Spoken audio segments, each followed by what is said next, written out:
Hi guys, I'm Courtney. And I'm Lisa. And welcome to the next chapter in the Book of the Dead, brought to you by Darkcast Network, indie podcasts with a twist.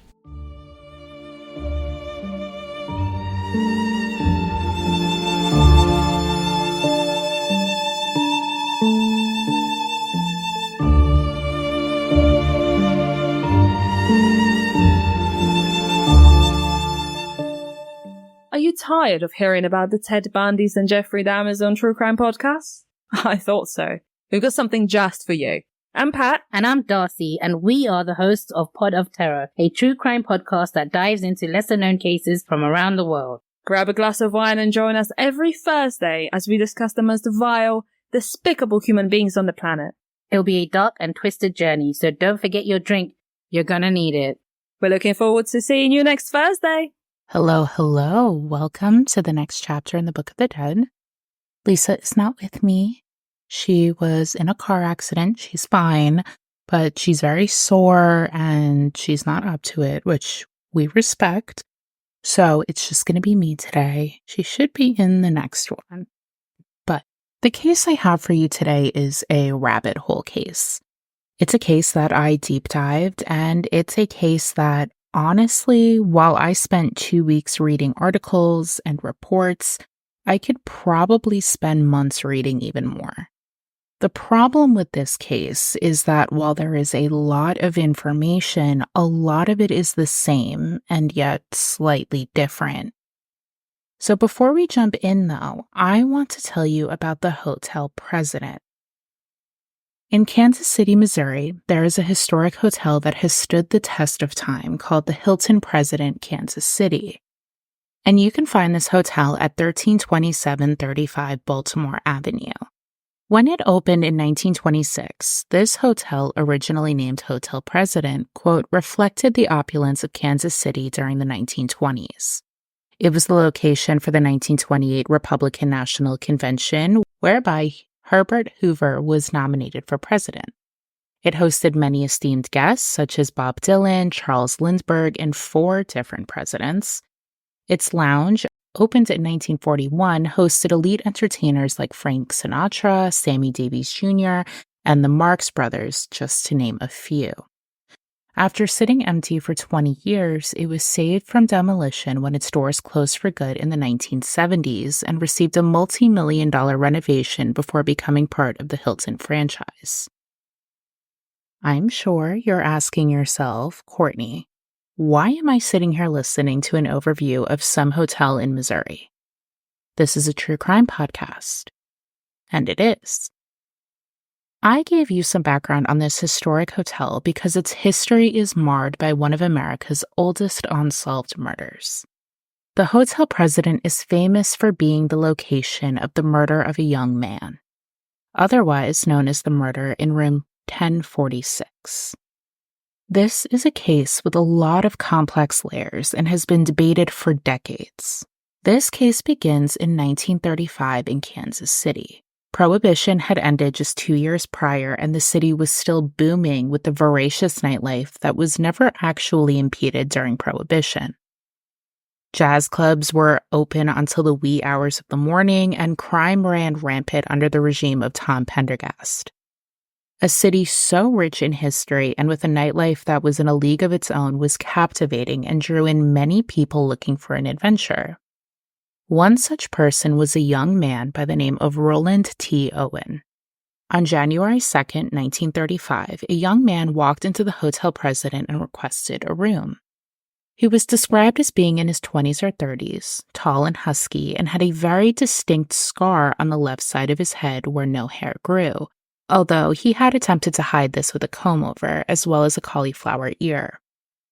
For those who don't know, according to the National Library of Medicine, cauliflower ear, otherwise known as wrestler's or boxer's ear, is, quote, a deformity caused by blunt force auricular trauma. A hematoma forms on the outer ear, disrupting the cartilage and blood supply and producing necrosis and inflammation. Fibrocartilaginous overgrowth occurs, forming the characteristic cauliflower appearance. This cauliflower ear led staff at the Hotel President to believe that this young man was maybe an up-and-coming boxer.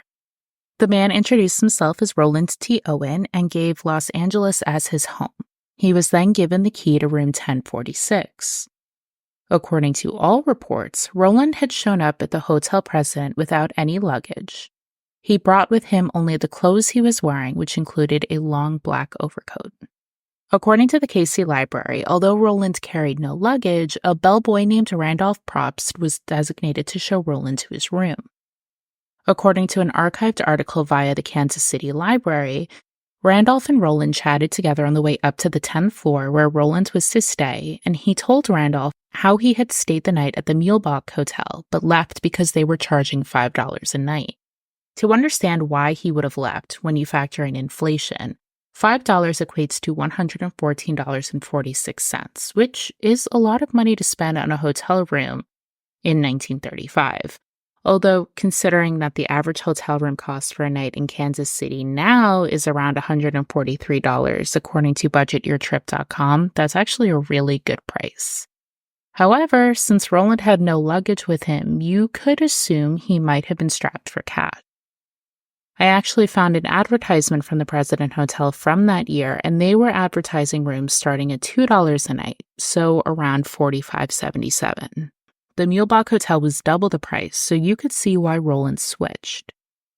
Roland had also mentioned to Randolph, according to the Kansas City Star, something about never throwing a party again. Roland had apparently said, quote, "I don't expect to ever give another party again." And when Randolph laughed and said he would change his mind, Roland said, quote, "No, last night's was my last party." Which sounds like ominous foreshadowing to me.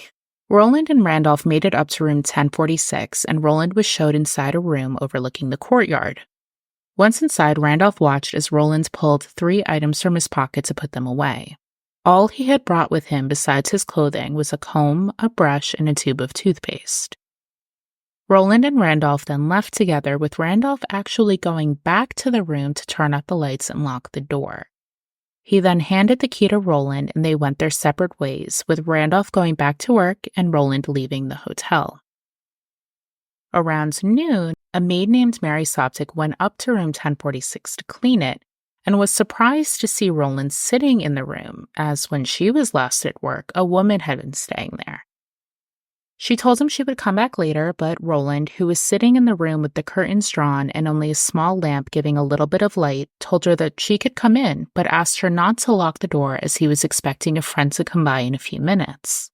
In a statement made to police, Mary said that based on his actions and expressions, quote, he was either worried about something or afraid, and that he always kind of wanted to keep in the dark. While she was cleaning, Roland brushed his hair and left, reiterating that Mary keep the door unlocked as he was expecting a friend. Around 4 p.m., Mary came back to the room with fresh towels and saw that the door was unlocked and the room was dark, but Roland was lying across the bed fully dressed. On the desk was a note that she read by the light coming in from the hallway. It said, quote, "Dawn, I will be back in 15 minutes. Wait."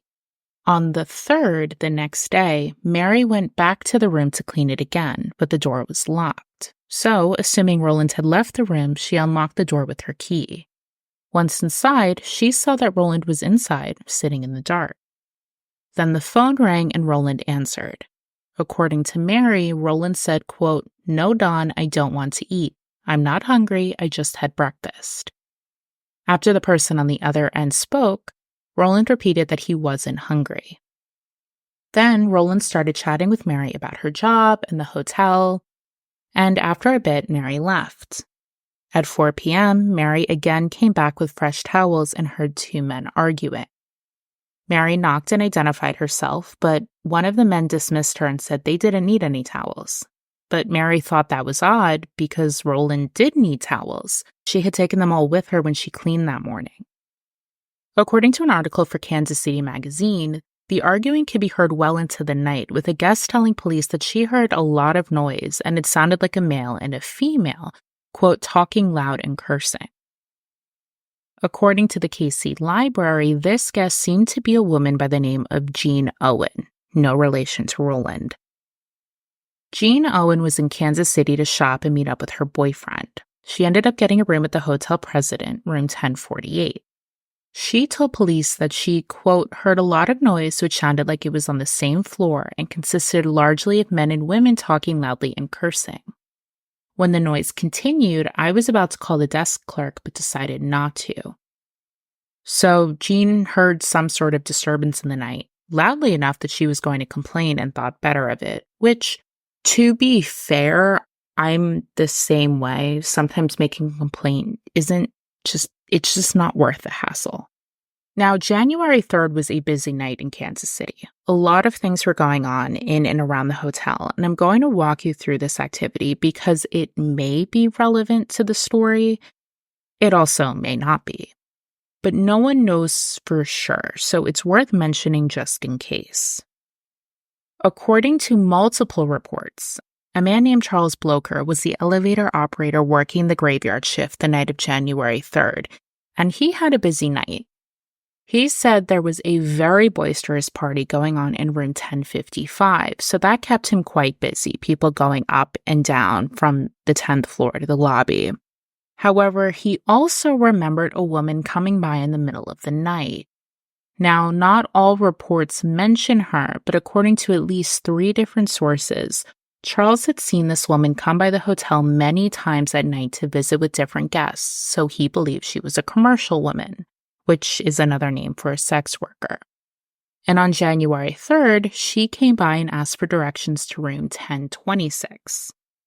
However, a short while later, she had come back to the elevator saying her client was not in room 1046, which was odd. However, according to the KC Library, this was the statement Charles gave to police. Quote, I took a woman that I recognized as being a woman who frequents the hotel with different men in different rooms. It is my impression from this woman's actions that she is a commercial woman. I took her to the 10th floor and she made inquiries for room 1026. About 5 minutes later after this, I received a signal to come back to the 10th floor. Upon arriving there, I met this same woman and she wondered why he wasn't in his room because he had called her and had always been very prompt in his appointments, and she wondered if he might be in 1024 because the light was on in there. She remained about 30 or 40 minutes, then I received a signal to go back to the 10th floor. I went back and the same woman appeared there and came down in the elevator with me and left the elevator at the lobby. About an hour later, she returned in company with a man and I took them to the 9th floor. I later received a signal to go to the 9th floor at about 4:15 a.m. and this same woman came down from the 9th floor and left the hotel. In a period of about 15 minutes later, this man came down the elevator from the 9th floor, complaining that he couldn't sleep and was going out for a while. Now, he described the man as being about 5'6", slender, about 135 pounds, wearing a light brown overcoat, brown hat, and brown shoes. The woman was described as being about 5'6", with black hair, weighing about 135 pounds, wearing, quote, a coat of black Hudson seal or imitation Hudson seal. The coat had a collar with a light fur strip, and the collar stood up. So obviously there's some conflicting stories about what room this woman was actually looking for. Some people said 1026. Allegedly, the police report says 1026. But some people speculate that she was really looking for room 1046 and Roland wasn't there. Now, that same night, according to Alabama.com, a Kansas City Water Department employee named Robert Lane was driving down the street when a man matching Roland's description flagged him down, thinking Robert was a taxi. Robert said the man was wearing only an undershirt and bottoms and had a long scratch on his arm. Now, I don't know what time this was, but if the man really was Roland, that means that at some point during the night, Roland left his room, which would explain why the woman, if she was looking for Roland, couldn't find him. However, that couldn't be corroborated by anyone on staff. No one saw Roland leave. Again, these two accounts could mean nothing to the case, but they have never been confirmed otherwise. What happened next is slightly different depending on the source that you read. According to the KC magazine, sometime in the middle of the night, the telephone operator on duty saw that the phone in room 1046 was off the hook, so a bellboy was sent up to ask the guest to put it back. The bellboy was refused entry when he knocked, and he asked through the door for them to hang up the phone. Around 7 a.m., Della Cole, she is also named as Della Ferguson in another source, took over the board and saw the phone in 1046 was off the hook, so she sent another bellboy up. This one yelled through the door and was told the phone would be hung up. Around 8:30, the phone was still off the hook, so bellboy Harold Pike knocked on the door and went inside. There was a naked man allegedly sleeping on the bed, presumably passed out drunk, so Harold hung up the phone and left. 2 hours later, another bellboy was told that the phone was off the hook again and went up to room 1046. This is where he walked into a crime scene. However, the Washington Herald has it slightly different. According to this news report, a bellboy went up to room 1046 at 7 a.m. because Roland had requested a wake-up call at that time, but the phone was off the hook, so no one could call him. He knocked on the door, entered, told the man in bed that it was 7 and hung up the phone and then left. Around 10, the bellboy went back up because the phone was off the hook. He discovered the man still in bed and the room smelled like liquor. The bellboy hung up the phone and left.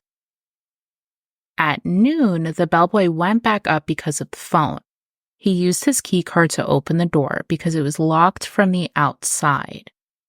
The bellboy noted the shades were drawn and it was dark, so he turned on the lights and what he saw made his jaw drop. Quote, blood had spattered the walls, the floor, the bed covers, and the furniture. A chair was overturned. The telephone had been knocked from the bedside stand. In the bathroom was Roland, naked and slumped over the bathtub. He had been stabbed multiple times all over. He had been bludgeoned over the back of the head, and around his neck was a tightly knotted cord. A physician and a detective were summoned, and they asked Roland who had done this to him, but all he said was nobody. They asked how he had been hurt, and he said he had fallen. They asked if he had tried to commit suicide as his wrists were cut, but Roland denied this as well. He was immediately transported to Kansas City General Hospital, but it was too late. Roland's injuries were too severe and he died after slipping into a coma on January 5th. Meanwhile, back at the hotel, police had nothing to go on. As I said, Roland had been found nude, but whoever had killed him had taken his clothes with him. Additionally, the few items he had brought with him were gone, as well as the soap, shampoo, and towels provided by the hotel. The only things that police could find in terms of evidence was the label from a necktie, a hairpin, an unsmoked cigarette, a safety pin, and they found 2 glasses in the room, one of which they found a small set of fingerprints on that they believed belonged to a woman. But since fingerprint analysis was decades away, there was nothing they could do with these prints. Additionally, the key to Roland's room was missing. The only thing police could determine for sure was that more than one person had to have attacked Roland because he was well over 6 feet tall and over 200 pounds. Additionally, upon examination of his body, it was discovered that Roland had severely damaged knuckles, meaning he had put up quite a fight. Dr. Harold Flanders, who had tried to save Roland, came to the hotel to examine the scene, and he determined, based on how dry the blood was in the room, that the attack took place 6 or 7 hours prior. So around 3 or 4 o'clock in the morning, which, based on at least what Jean Owen was saying, that matches up with her version of events, hearing arguments between men and women in the middle of the night. The other problem the police were facing was that they couldn't find any record of Roland T. Owen existing. There was no record of him anywhere in Los Angeles, and police were starting to think that Roland was a fake name. Police spoke to multiple hotel staff members and guests and learned that Roland had gone to the Muehlbach Hotel before checking into the hotel president. Hence, police looked into this and discovered that a man matching Roland's description had stayed one night there, but checked in under the name Eugene Scott. He had also checked in with a man named Donald Kelso. As you remember, Roland spoke to a man named Don on the phone and had also left a note telling Don he would be back in 15 minutes. But police couldn't identify who Don was.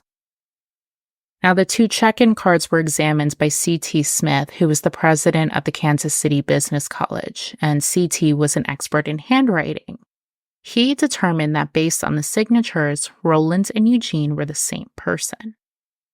After talking with the staff of the Muehlbach, according to an article for the Kansas City Times, they said that when Roland checked in, he carried a small bag with him. As you remember, he didn't have a bag at the present, but police could never find this bag that the staff spoke about. To this day, no one knows what happened to it. So police are getting nowhere at this point. Weeks are going by, and they are no closer to finding the murderers as they are to finding out Roland's real identity. So many people come to view the body, including Robert Lane, who said that Roland was definitely the man who flagged him down, but this didn't give the police any additional insight. A national search was launched, and Roland's picture was posted in newspapers and even barber magazines in the hopes that a barber would recognize him from his unusual scar. While they received many calls from people claiming that Roland was a relative, none of the callers seemed to be genuine. According to an expose in the Washington Herald published in March of 1935, 11 weeks after Roland's murder, when no genuine relative came forward to claim his body, Kansas City police announced that Roland would be buried in a pauper's grave. This is when things get interesting. According to that expose, one of the newspapers that published that story received a call from a woman. According to the Washington Herald, the woman said, quote, "You have a story in your paper that is wrong. Roland Owen will not be buried in a pauper's grave. Arrangements have been made for his funeral." When asked who she was, the woman allegedly said, quote, "That makes no difference. I know what I'm talking about." When the mystery woman was asked what happened on the night of Roland's murder, the woman allegedly said, quote, "He just got into a jam," and then she hung up. The same day, James McGilly, the owner of Melody McGilly Undertaking Establishment, received a phone call from a man. It was reported that the man said, quote, "Don't bury Owen in a pauper's grave. I want you to bury him in Memorial Park in Kansas City." The man said he would wire money to pay for the funeral expenses, and he claimed that Roland had come to Kansas City to meet a woman. When asked what happened to Roland on the night he was killed, the man said, quote, "Well, he didn't play the game fair, and cheaters usually get what's coming to them." Then the man hung up. It's also worth mentioning that many reports claim that the man requested Memorial Park as the burial location so that Roland would be close to the caller's sister, but that was not substantiated. 2 days later, a special delivery arrived with the money to pay for Roland's funeral. The money was wrapped in a page from a magazine. The same day, W.H. Oberg, owner of the Rock Floral Company, received a call from an anonymous man saying he wanted to purchase 13 American Beauty roses on behalf of his sister for Roland's funeral. The day after the call, the florist received the money as promised with a card for the arrangement that said, quote, "Love forever, Louise." Now, police did analyze the magazine that the money was wrapped in, as well as the card, and they did find prints, the ones on the card potentially belonging to a woman. So according to the Washington Herald, the police's theory was that the woman, Louise, was who Roland had come to Kansas City to meet, and the caller was her brother. The police theorized that the mysterious Don was the murderer and that he might be the caller as well, but with no evidence to back this up and no trace of where this Don was, police had only that, a theory. It was a well-thought-out theory, though, at least to me. Very plausible. According to the Washington Herald, the theory goes that Louise and Roland were either engaged to be married or Louise wanted to get married, and Roland either wouldn't propose or wanted to call off the wedding, or perhaps he was even being unfaithful based on the remark from the caller about cheaters getting what they deserve. They believe Louise and Don went to the hotel and threatened Roland, and he thought they were bluffing. On the 4th, Don and Louise came back to the hotel, and Don attacked him, leaving Roland for dead. Police believe that Louise, upon finding out that Roland had died, refused to allow him to be buried in a pauper's grave and forced her brother to fund the funeral. As I said, it's a really great theory, they just can't prove it. Meanwhile, in Alabama, a woman named Ruby Ogletree was very worried about her son Artemus. He had left home in 1934 at 17, although some reports say 19, with his friend Joe Simpson to travel to LA, and for a while he sent her many handwritten letters talking about job prospects and where he was going next. However, in January of 1935, weeks after Roland Owen's murder, she received a typewritten letter saying that Artemus was traveling to New York. Now, two things were odd about this. One, the tone of the letter was strange because it was very detailed. Artemus usually sent his mother very simple letters. This is what I did, this is where I might work, this is where I'm going next. This letter was highly detailed. The next thing that was strange to Ruby was that the letter was typed. Artemus didn't know how to use a typewriter. In April, another typewritten letter came saying that Artemus was going to France. And in August of 1935, Ruby received a call from a man named Godfrey Jordan, who claimed he had met Artemus in Cairo and he had saved Godfrey from a, quote, band of thugs. According to the Kansas City Magazine, Ruby was incredibly unnerved and knew something wasn't right. By November, she had written to state departments to inquire if her son had gotten a passport. She spoke to customs authorities to find out if anyone matching her son's description had tried to sail without a passport, and she had even contacted the American consulate in Cairo as well as the FBI. According to the Kansas City Magazine, in January of 1936, she had even written to President Franklin Roosevelt asking for his help in finding her son, saying, quote, "I fear he has fallen into some gang or something has happened to him.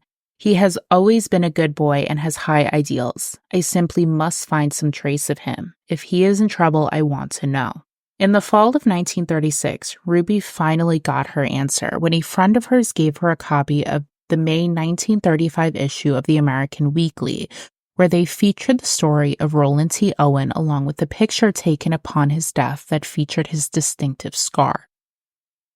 Ruby knew right then the fate of Artemus. She contacted the Kansas City police and told them that the man murdered in the President Hotel was her son, Artemus Ogletree. She explained that the scar on his head was from a terrible accident when he was a child involving hot grease. She sent the Kansas City police letters and photographs to substantiate her claims, and Roland T. Owen was finally given his real identity back. However, that begged the question, who was sending the letters to Ruby? She started getting ones she knew weren't from her son in January after his murder. In 1937, police believed they might have found the murderer after a man named Joseph Ogden was arrested in New York for the murder of his roommate, Oliver Sinicol. According to KC Magazine, Ogden had spent time in multiple prisons and had been institutionalized twice, one being in Birmingham, Alabama, where Artemus was from. Additionally, one of Ogden's aliases was Don Kelso. Kansas City police believed that Ogden's handwriting samples were a match to the Don Kelso signature found on the Mielbach guest card, but when the FBI reviewed the case in 1950, they debunked this as false. The handwriting was not a match, and Ogden was deemed innocent of Artemis's murder. Now, Ruby wholeheartedly believed that she knew who killed her son, or at least had a hand in his death, and that was Joe Simpson, the man that Artemus was traveling with. She claimed that she confronted Joe in December of 1939. According to the KC Magazine, Ruby said in correspondence to the KCPD, quote, "He did say he did believe the case would never break, as there were no clues and left nothing for the G-men to work on. I said Kansas City can well boast of it being the perfect crime." He laughed and said, quote, "It is. They'll never get the ones who killed him." Ruby says she eventually, quote, "looked Joe square in the eyes and told him I would know the voice that talked to me from Memphis." He turned red, dropped his eyes, and was nervous. But the police, it seems, did not believe what Ruby said was credible because, as far as anyone knows, nothing came of her accusations. Which is strange to me that they never investigated the man that was traveling with Artemus before his death. But that was it. The case was left open and it turned real cold real fast, with no answers as to who killed Artemus and why, except In the early 2000s, John Arthur Horner, who worked for the Kansas City Library, received a phone call from someone asking about Artemis's case. The caller claimed that they were helping to pack up the belongings of an elderly person who recently passed away. The caller came across newspaper clippings about the murder as well as a mystery object that was mentioned in the newspaper clippings. However, John Horner said that the caller would not elaborate and ended the call, adding another layer of mystery to a case that many people refer to as the perfect murder. Now, it's been like 90 years, and this case has not really been looked into since the 1950s when the FBI went over it again. As far as I can tell, police really didn't look into the call that John Horner received. Obviously, there was no evidence to go on because the killers took everything with them. And even if they could do something with the fingerprints now, which for all I know they did, the women's fingerprints that the police found initially at the crime scene, I'm assuming there was nothing to compare it to. I wholeheartedly believe that their theory is correct. I don't know if Don Kelso is really Joe Simpson, though. I shouldn't say it's correct, but I think it's very plausible. It is a really great theory that they came up with, one that just based on the phone calls that everyone was receiving seems to make the most sense. Was this mystery woman that came to the hotel Louise? Was this man that showed up with her when she came back to the hotel John Kelso or Joe Simpson? I don't know. No one is probably ever going to know. Again, this is one of those cases that you could deep dive and probably go on forever, pulling out so much information. But as I said, a lot of it is the same, but slightly different. Like in the two different articles that differed on how Artemis's body was found. This is one of those cases that you kind of go back and think about because there's so much to it and yet nothing to it at the same time. There was nothing to go on. But they have all of this information. It's just not telling them anything.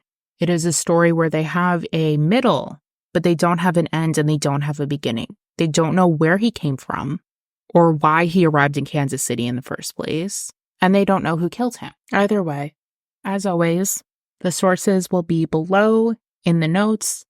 Check them out if you're interested in this case. There's a lot of them. There's 20 or so sources that I used. But I think it's worth looking into. A lot of true crime enthusiasts have looked into this case in the past, and maybe one day it will be solved. Is it likely after almost a century? No. But it's possible. Anything's possible. Thank you so much for listening. As I said, Lisa will be back in the next one, hopefully if she's feeling better. So send your well wishes that she makes a speedy recovery. Again, she's fine, no broken bones, nothing like that. Just a lot of soreness and headaches. But she's okay. I am working very hard to try and go back to weekly episodes instead of bi-weekly episodes. I'm really going to try and grind. I have some time off coming up for the 4th of July, so I'm really hoping I can really dig deep and work on a bunch of cases so I can get back to weekly uploads, maybe get the Patreon up and running again. It was just too much, I think, at once for me, working in retail, going through the holiday season, and the burnout was pretty incredible. But we'll see what happens. I will keep you updated. And I'm going to try and be more active on social media as well. But as always, thank you so much for listening and have a wonderful rest of your week. And I will see you in the next episode. Bye, guys. Thank you so much for listening to this chapter of the Book of the Dead. And don't forget that you can always connect with us on Instagram. You can connect with us on Twitter, and you can absolutely connect with us on Patreon. We also have a merch store as well that we have frequent discount codes coming out for so that you guys can get merch hand-drawn by myself at a better cost. We hope you have a lovely rest of your week. And just remember, please be kind. And don't forget to always stay safe, stay curious, and stay vigilant. Bye, guys. Bye.